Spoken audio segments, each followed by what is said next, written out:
आप सभी श्रोतागण को प्रेम किशोर की तरफ से राम राम जी। आज रविवार है। रविवार को भगवान सूर्य की पूजा आराधना की जाती है। सूर्य भगवान की ध्यान करते हैं। ओम ओम जय सूर्य देवाय ओम सूर्य ओम भास्कराय विद्महे दिवाकराय धीमहि तन्नो सूर्यो प्रचोदयात्। ओम नमो नमः। सभी श्रोतागण ध्यान लगाकर कथा सुने। प्राचीन काल में एक बुढ़िया थी। वह नियमित रूप से रविवार का व्रत करती थी। रविवार के दिन सूर्योदय से पूर्व उठकर बुढ़िया स्नान से निवृत्त होकर आंगन के गोबर से लीपकर स्वच्छ करती। तदोपरांत सूर्य भगवान की पूजा करती तथा कथा सुनकर सूर्य भगवान को भोग लगाकर दिन में एक समय भोजन करती। इसी तरह रविवार का व्रत करती। सूर्य भगवान की कृपा से बुढ़िया को किसी प्रकार की कोई चिंता व कष्ट नहीं था। उसका घर धन धान्य से भरा हुआ था। उस बुढ़िया को सुखी देख उसकी पड़ोसन उससे बहुत जलती।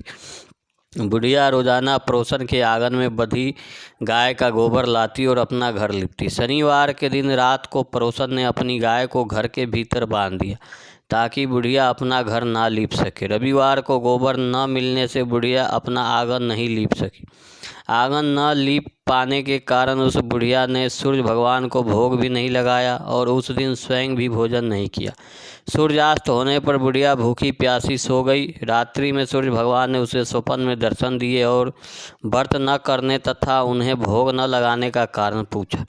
बुढ़िया ने बहुत ही करुण स्वर में पड़ोसन के द्वार घर के अंदर गाय बांधने और गोबर न मिल पाने की बात बोली।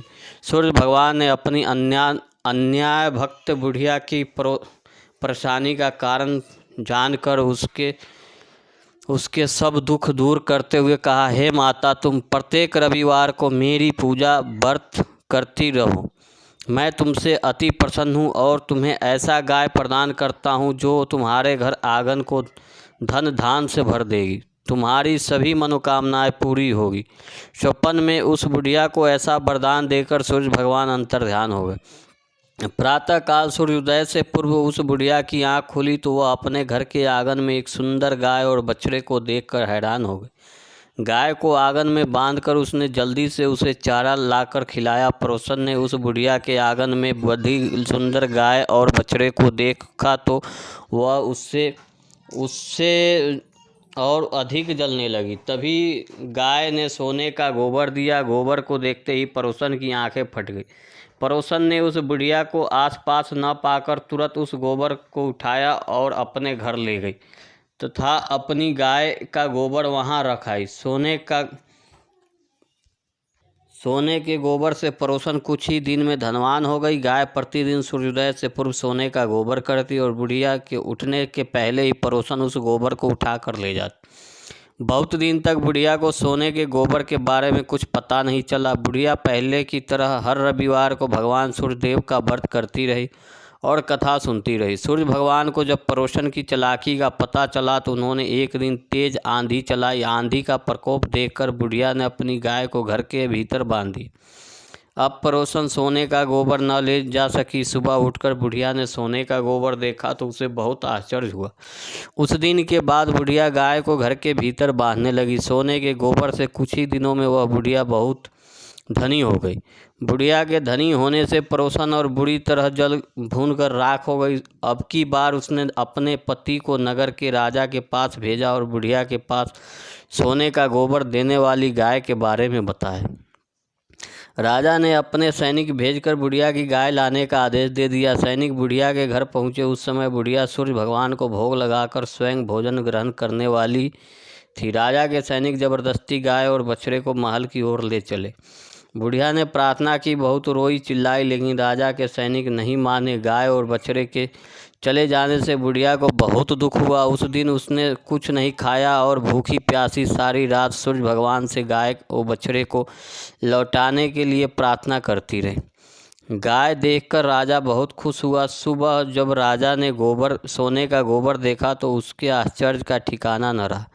उधर सूर्य भगवान को भूखी प्यासी बुढ़िया को इस तरह प्रार्थना करते देख उस पर बहुत दया आई। उसी रात सूर्य भगवान ने राजा को स्वप्न में कहा, राजन, बुढ़िया की गाय और बछड़ा तुरंत लौटा दो, नहीं तो तुम पर विपत्ति का पहाड़ टूट पड़ेगा।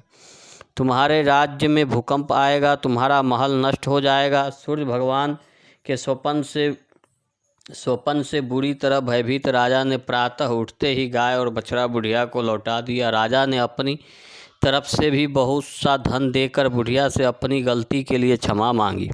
राजा ने परोशन और उसके पति को उनकी इस दृष्टि के लिए दंड भी दिया। इसके बाद राजा ने राज्य में घोषणा करवाई कि सभी स्त्री पुरुष रविवार का व्रत करें।